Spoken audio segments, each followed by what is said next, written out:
And he was quite good at sex, as I said, a total top. He was bigger than most people down there, and I don't care about that, but most people seem to.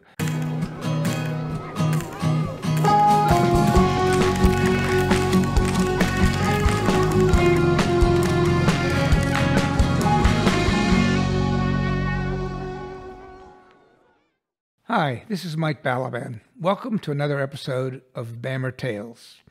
Before I go any further, please hit the subscribe button if you haven't already subscribed to my YouTube page.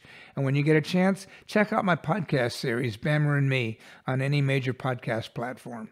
Thank you.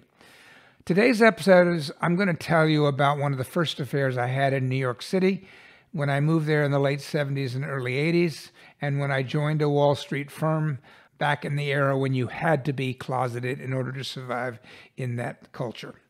I had worked in 2 finance jobs that I hated, taken a year off, driven across country, come back to New York, and was trying on other careers for size and not liking any of them, and started to run out of money.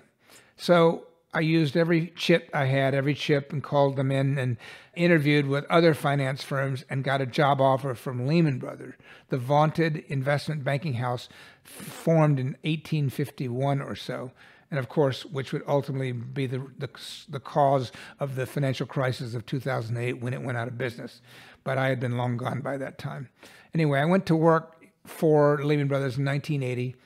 I was in their capital markets division, which is the trading floor, and I did a rotation from trading desk to trading desk over the course of the summer that I began, and took courses in the evenings and learned all about trading on Wall Street.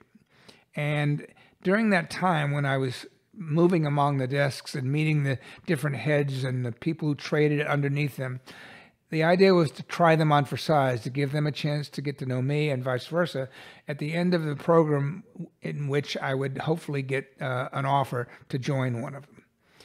And on one day, I was on the desk of this guy who was 2 years younger than me, 26 years of age, and already he was the head of the desk. He'd founded it and was making millions for Lehman. His name was Jake. And Jake was Italian-American. He'd gone to an Ivy League school. He was extremely, educated and refined, but came across as very rough. He was kind of a fire plug, kind of a short guy. I felt a connection. I didn't think anybody in the firm knew I was gay, but I still felt a connection from him. He was interested in me. And that was it. Until one night, a few weeks later, when I'm out having drinks, going from bar to bar with my best gay friend. It's the summer, it's hot, we're in shorts, and we bump into Jake on 3rd Avenue in the 30s of New York. It's like, oh God, we can't let him know I'm gay. Got to butch it up. And I was with my best friend who knew that. And so we went to a straight bar, and the 3 of us had drinks. And the idea is we're fooling Jake into not knowing we're gay. But unbeknownst to me, Chris, who had a thing for darker-skinned Italian-type guys, was playing footsie underneath the table that I was seated at with Jake. Now, that could have gotten me fired if he'd been straight, but something must have allowed Chris to pick up on the fact that Jake was gay. And afterwards, Chris told me what had happened, and I was horrified and angry at him. But there were no consequences. I didn't get called into the office or anything, and that was that. Sometime later, when Jake invited me out to lunch during the trading day and told me at the nearby Wall Street traditional restaurant, quietly, Mike, I overheard you telling people on the desk that you were going to Fire Island this weekend when they asked you, and you shall never use Fire Island again when you're anywhere in Lehman Brothers. It is tantamount to saying you're gay, and it will get you fired. And I was like, well, wait a second, there are 20 or so communities on Fire Island, and only 2 are gay or gay-friendly. How would they know? He says, you cannot afford to take a chance. Just trust me, don't mention it. So I didn't. In any event, I finished my training program. I started taking Jake down to work every day in my car. He lived kind of on the way to work from my home, and I had a car in the city, which most people didn't at the time. We arranged that I would pick him up early, 7 in the morning, drive him down to work. We'd go to the morning trading meetings, work all day, and then in the evening, I'd drive him home. And he gave me money towards the gas and tolls if there were any. And that was fine. But that allowed us to get closer. And somewhere in that process, it turned physical. I don't remember how and when, but he was a very charismatic, dominant guy. Yeah, it would end up being that he was a total top, and he was very persuasive. And so today you might say that's a Me Too situation. He was using his authority to take advantage of a subordinate. We didn't have those concepts at that time, and it was my decision. I could have said no. And yes, of course, he did have some influence in a place that was important to me, but I found him reasonably attractive. And, you know, it was the gay late 70s and early 80s when men were having sex everywhere. So I went along with it, and we ended up having this affair for 2 or 3 months. And he was quite good at sex, as I said, a total top.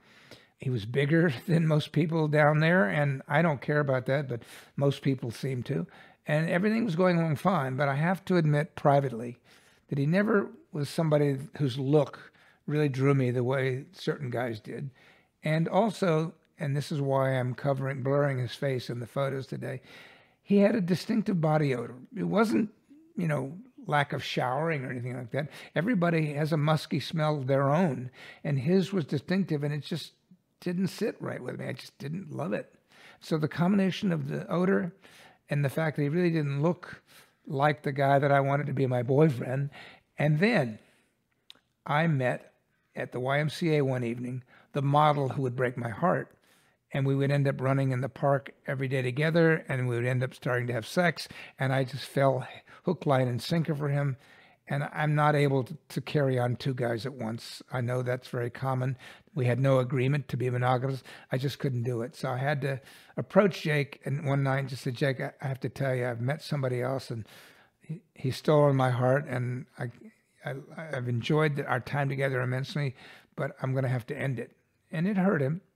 But he was remarkably mature and rebounded pretty well enough that within a couple of months, when it looks like my job was in danger in the area of the firm which had hired me out of the training program, which I didn't want to go to and didn't like, because I wasn't liking it, it wasn't my kind of business, I wasn't doing well. And I was probably on the verge of getting fired. And one day, Jake took me to lunch during the trading day and said, say hello to your new boss. And I'm like, what?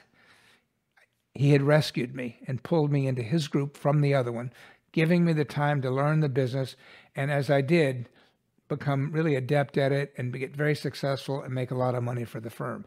But in that first position, that would have never happened. So Jake ended up going from being my affair to being my boss. Now that was tough. When that happened in early 1981, the model that I had fallen for was essentially pulling away from me, and it hurt like the dickens. And then I was not doing well in that other job, and Jake rescued me from it. But the fact not doing well on a job and breaking up with someone, I was miserable. And so he pulled me under the desk, but he began to treat me differently. No longer were we really friendly. He treated me like he didn't know me, because he was so petrified at anybody working from figuring out the special relationship between us that he treated me more strictly and more harshly than he did most of them, just to be careful. And I was given the dirty jobs on the desk, the starter guy jobs, you know, writing the tickets for everyone else after they did the trades. And it made me miserable at 28 in my third job to be doing the scut work, as they call it. But it gave me time to learn the business.